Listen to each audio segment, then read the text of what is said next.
Assalamualaikum warahmatullahi wabarakatuh. Perkenalkan, nama saya Muhammad Miftahul Huda dengan NIM 2020 33143. Di sini saya akan menjawab dari pertanyaan soal-soal uji kompetensi 1 yang diberikan oleh Pak Irfai. Yang pertama, jelaskan berdasarkan temuan mahasiswa di lapangan, faktor apa saja yang menyebabkan terjadi kesalahan penulisan ejaan? Berikan contoh kesalahan ejaan yang sering muncul. Faktor yang menyebabkan terjadi kesalahan penulisan ejaan adalah: 1. Penguasaan kosakata yang kurang. Yang kedua, kurang minat baca. Yang ketiga, kebiasaan dan pembicaraan. Contohnya, sholat pakai S-H-A-L-A. Yang benar adalah salat, S-A-L-A-T. Yang kedua, yang kedua, telur. Yang betul adalah telur, pakai U, telur. Contoh yang ketiga, hajatan, pakai KH. Yang betul adalah hajatan, langsung hajatan. Lanjut, soal yang kedua, bagaimana langkah membedakan kutipan langsung dan kutipan tidak langsung dalam proses mengutip? Jelaskan dan berikan contoh. Kutipan langsung: 1. Tidak menggunakan tahun kapan kutipan tersebut dikutip, tetapi menggunakan tahun artikel tersebut dibentuk. Yang kedua, apa adanya seperti yang ada di dalam judul atau isi artikel. Yang ketiga, terdapat halaman artikel. Selanjutnya, kutipan tidak langsung: 1. Merubah kalimat tetapi tidak merubah makna pada artikel aslinya sesuai pemikiran penulis. Yang kedua, tidak terdapat halaman artikel yang dikutip. Contoh tulisan kutipan langsung dan kutipan tidak langsung. Yang pertama, kutipan langsung. Menurut Huda, DKK kurung buka 2020 di 294 kurung tutup. Menjelaskan bahwa pembelajaran sastra di sekolah tidak berdiri sendiri sebagai mata pembelajaran yang mandiri, tetapi menjadi bagaimana dari mata pembelajaran bahasa Indonesia dan sastra Indonesia. Yang kedua, kutipan tidak langsung. Huda DKK 2021 memaparkan bahwa mata pembelajaran bahasa Indonesia di dalamnya memuat materi pembelajaran bahasa dalam pembelajaran sastra. Selanjutnya, soal yang ketiga, apa perbedaan dari biografi dan bibliografi? Jelaskan disertai dengan contohnya. Saya akan menjelaskan perbedaan biografi dan bibliografi. Biografi adalah riwayat hidup seseorang yang ditulis oleh orang. Bibliografi adalah daftar buku dan karangan yang merupakan sumber rujukan dari sebuah tulisan atau karangan atau daftar tentang subjek ilmu. Bisa juga dikatakan sebagai daftar pustaka. Contoh biografi Ahmad Taqiyuddin Malik atau yang akrab disapa dengan Taqi Malik, lahir pada 17 Juni 1907. Dia merupakan YouTuber sekaligus sebagai selebgram asal Banjarmasin, Kalimantan Selatan. Beliau juga dikenal sebagai seorang hafidz Al-Quran pada usia yang masih muda, yaitu 13 tahun. Selain itu, beliau pernah menempuh pendidikan di Al-Azhar, Universitas Kairo, Mesir. Contoh bibliografi: Kanzuddin, Muhammad 2003 Kamus Istilah Drama T. Rembang, titik 2 Yayasan Adikarma. Selanjutnya, soal yang keempat, apa perbedaan makna antara kata pukul dan jam? Jika dilihat dari penggunaan untuk menunjukkan kata pergantian waktu, jelaskan disertai dengan contohnya kalimatnya. Yang ke satu, jam digunakan untuk menunjukkan masa atau jangka waktu. Contohnya, Pak Jamal berangkat ke kantor dengan mengendarai sepeda motor, memakan waktu 1 jam. Yang kedua, pukul. Pukul digunakan untuk menunjukkan saat atau waktu di mana peristiwa akan terjadi. Contoh, Pak Jamal berangkat ke kantor pada pukul 7 waktu Indonesia Barat. Selanjutnya, soal yang kelima, bahasa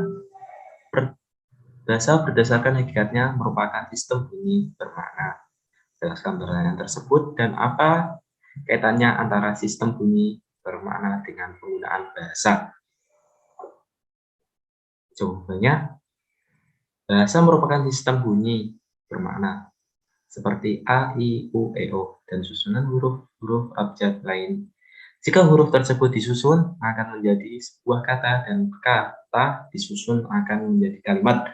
Jika kata dan kalimat dan yang tersusun itu memiliki makna, ialah yang disebut bahasa. Sistem bunyi bermakna dengan menggunakan bahasa sangat ada kaitannya karena bahasa tidak akan ada tanpa adanya susunan sistem bunyi. Adanya seorang itu berbahasa, ia telah mengalami susunan bahasa yang bisa kita sebut dengan kata atau perkataan. Selanjutnya, soal ke-6. Mengapa sering terjadinya kesalahan tulisan tanda koma? Jelaskan disertai 5 contoh kesalahan tersebut. Banyak terjadi kesalahan tulisan tanda koma karena banyak ketidaktahuan bagaimana fungsi penggunaan tanda koma. Yang satu, tanda koma berfungsi untuk memisahkan perincian atau pembilangan. Contohnya, Ibu belanja beras, minyak goreng, dan tepung. Ibu belanja beras, minyak goreng, dan tepung. Bisa dilihat sendiri ya. Contoh kedua, tanda koma dipakai sebelum kata hubung dan konjungsi. Contohnya, rumah itu bukan milik saya, melainkan milik adik saya.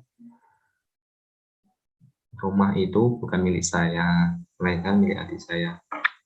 Yang ketiga, tanda koma dipakai untuk memisahkan anak kalimat yang mendahului induk kalimat. Contohnya, jika kita hujan, saya akan datang.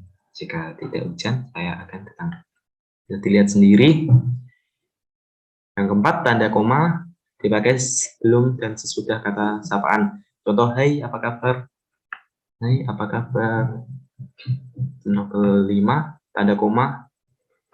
Yang kelima, tanda koma dipakai di antara nama orang dan singkatan gelar akademik. Contohnya, Nur Aziah SPD. Nur Aziah SPD. Ya, gini bisa dilihat sendiri contoh-contohnya, contoh penggunaannya. Yang ketujuh, apa perbedaan dari makna dari tanda titik 2 dan titik koma? Jelaskan disertai 2 contoh penggunaan tanda tersebut. Tanda titik 2 dipakai pada akhir suatu pernyataan lengkap yang dikutip perincian yang atau penjelasannya. Tanda titik koma dipakai untuk memisahkan bagaimana bagian-bagian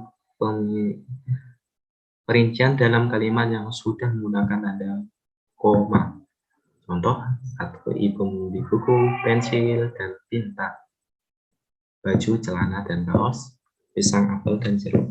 Kedua, agenda rapat ini meliputi pemilihan ketua, sekretaris, bendahara, penyusun anggaran dasar, anggaran rumah, dan program kerja, dan pendataan anggota, dokumentasi, dan aset organisasi.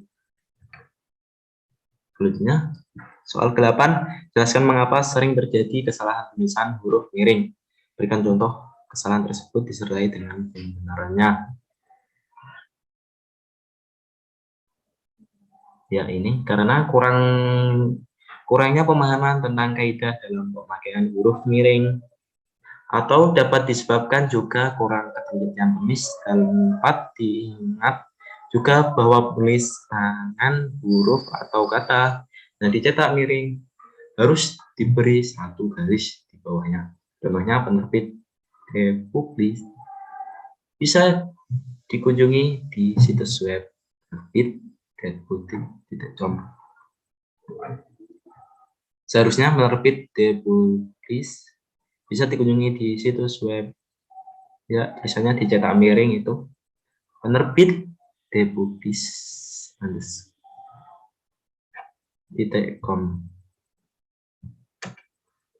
Yang ke-9, soal terakhir.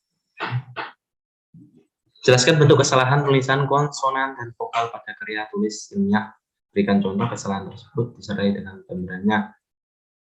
Ya, ini pemakaian huruf meliputi huruf vokal dan konsonan, baik gabungan vokal maupun konsonan. Gabungan vokal yang tersebut tidak dipisahkan tapi merupakan satu kesatuan. Pula gabungan konsonan yang merupakan satu kesatuan memang tidak dipisahkan. Tulisan gabungan vokal yang disebut ditom a, i, u, e, o dalam kata partai, harimau, dan aswai tidak dapat dipisahkan karena gabungan vokal itu merupakan satu kesatuan. Begitu pula dengan kosakata yang begitu pula dengan huruf konsonan juga merupakan satu kesatuan, tidak bisa dipisahkan seperti KC, KH, dan NY. Jadi tidak bisa dipisahkan dalam kata tulis tersebut, contohnya khusus. Ya, cukup sekian. Terima kasih dari video yang saya buat. Semoga jika ada tutur kata dan kesalahan mohon dimaafkan. Wassalamualaikum warahmatullahi wabarakatuh.